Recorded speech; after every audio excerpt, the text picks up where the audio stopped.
Nesse vídeo aqui eu vou falar um pouquinho mais sobre o salário do empresário. Vamos falar aqui sobre o Prolabore e eu vou mostrar de forma simples, de forma direta, sem nenhuma burocracia aí, alguns cuidados que você tem que ter com o seu Prolabore. E eu já vou te alertando. Empresário, empresária, tome muito cuidado com o seu Prolabore. Ele pode levar a sua empresa à falência. E eu vou explicar aqui o porquê, eu vou explicar aqui o motivo de eu estar falando isso para você, né? É forte falar que o Prolabore vai levar à falência. Então, vamos lá, vamos explicar aqui. Dentre todos os possíveis equívocos que podem trazer a descapitalização da empresa, e quando eu falo de descapitalização, eu estou falando aqui de deixar a empresa sem grana, tá? Da empresa ficar sem cash, sem capital de giro, para poder operar aí no dia a dia, tá bom? E existem 1001 equívocos, 1001 erros que podem descapitalizar a sua empresa. Só que a falta de planejamento na definição do seu Prolabore, que nada mais é que o salário do sócio, ele é um dos problemas mais comuns, um dos problemas mais recorrentes nas empresas de todos os estilos, de todos os tamanhos, tá? Apesar do Prolabore exercer aí uma importância do bem-estar financeiro do negócio, o Prolabore ele acaba muitas das vezes passando até despercebido, tá? No planejamento do empreendedor que está dando início ao seu empreendimento, né? E que se preocupa aí com tantas outras questões. Isso eu até entendo, mas isso pode ser fatal para a sua empresa.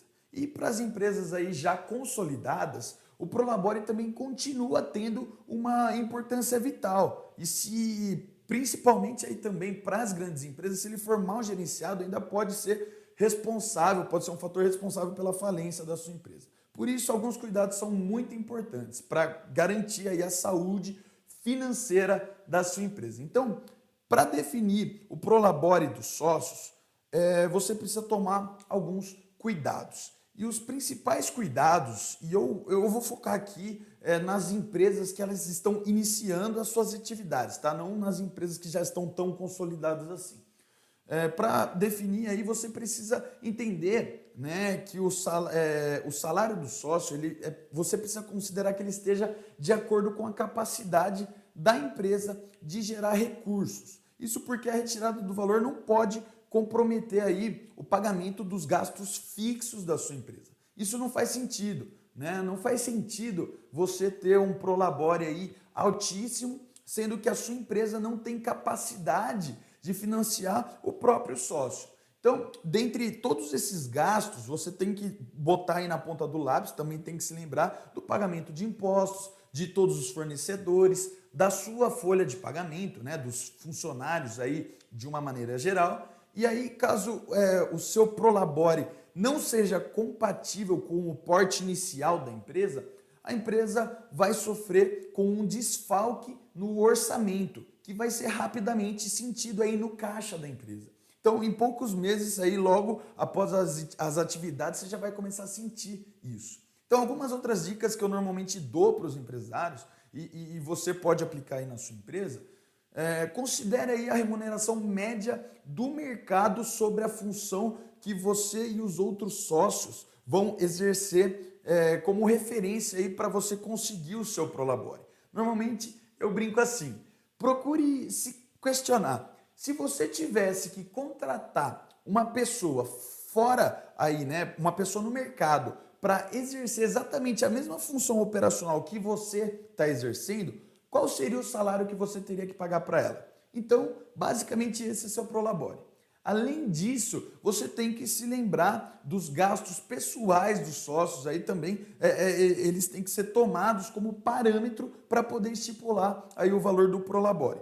Mas eu repito e reforço, as retiradas no começo, elas devem ser mais modestas, né, para não prejudicar aí o caixa e o capital de giro da sua empresa. Nesse caso, a dica que eu dou é traçar previamente aí os detalhes entre os sócios, se você tiver mais de um aí, e registrar dentro aí do contrato social. Claro, isso pode ser ajustado e alterado a qualquer momento, seja para cima ou para baixo, no futuro aí, desde que os sócios eles estejam, obviamente, em comum acordo. Então, também vale eu pontuar aqui, vale lembrar, sobre o valor do Prolabore tem que ser considerado também os gastos com os impostos que vão ser pagos em cima disso, né? Como, por exemplo, o INSS e o imposto de renda retido na fonte. Outros dois pontos que eu também sempre pontuo aqui, que eu sempre oriento os empresários o Prolabore não tem nada a ver com lucro, tá bom? São coisas totalmente diferentes, Prolabore e lucro. O Prolabore é o salário do administrador e o lucro é a geração de valor da empresa, né? É o que sobra depois de você pagar todos os custos aí da empresa. O Prolabore ele é uma despesa, né?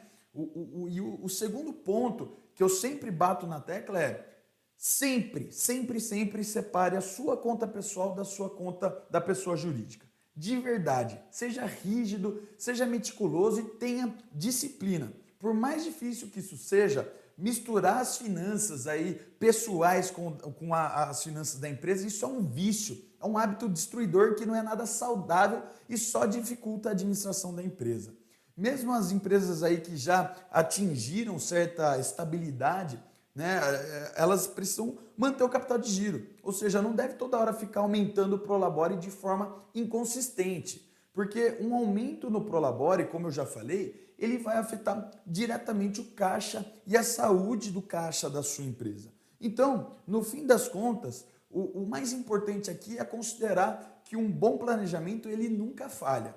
Então, por isso, é muito bom que você, enquanto empresário, enquanto empresária, você permaneça fiel aos objetivos que você traçou. Então, se você agir de acordo com as possibilidades reais do seu negócio, conhecendo e respeitando aí todas as limitações, você vai conseguir manter a saúde financeira da sua empresa e a sua própria saúde pessoal sem grandes sacrifícios ou preocupações. Então, só para fechar aqui o meu raciocínio, o que eu normalmente oriento é o seguinte: não seja igual à maioria, tá bom? Não seja aquele tipo de empresário, aquele tipo de empresária que segue aquela famosa frase, né?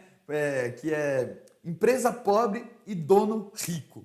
A sua empresa, ela é a galinha dos ovos de ouro, né? Você precisa garantir sempre, primeiramente, a saúde financeira da sua empresa, para depois aí conseguir pensar nas suas regalias, para depois você pensar em aumentar aí drasticamente os seus custos pessoais, para depois você pensar em comprar o seu carrão, por exemplo, né? Existe um monte de empresa que está devendo horrores de impostos. Tem um monte de empresas que está devendo para fornecedor e os donos eles não querem nem saber em ajustar aí o seu próprio custo pessoal para poder salvar a própria empresa. E aí fica complicado, né? Eu não preciso nem te alertar e ao mesmo tempo você nem precisa ser tão esperto ou esperta assim para saber que se a sua empresa, né, tiver por muito tempo aí no vermelho, vai ter uma hora que a festa, infelizmente, vai acabar. E aí você não vai ter absolutamente nada. Então, pensa bem nisso. Eu falo isso, não é porque eu estou querendo ser chato aqui, porque eu estou, sei lá, divagando. É porque eu tenho conhecimento de causa. Eu vejo isso e vivo isso no dia a dia. O melhor dos mundos é que realmente que você faça aí o planejamento de trás para frente, né? O que eu estou querendo dizer com isso? O que é o planejamento de trás para frente? Na verdade, fazer o planejamento de trás para frente é saber, primeiramente, quanto o sócio precisa de dinheiro para poder viver. Qual é o mínimo que você tem que receber para poder bancar aí os seus custos pessoais? Por exemplo, aqui eu preciso pagar a escola do meu filho, eu preciso de dinheiro para o mercado, eu preciso de dinheiro para comprar aí, para rodar com o meu carro, né, para combustível, de dinheiro para comer, enfim. Repara que aqui eu estou até falando de gastos básicos e necessários, né? Então, eu estou até te pedindo para você não colocar na conta aquele restaurante chique ou aquela pizza que você come todo final de semana. Não põe na conta aí a prestação do seu carrão ou a viagem, por exemplo, a viagem internacional que você faz todos os anos.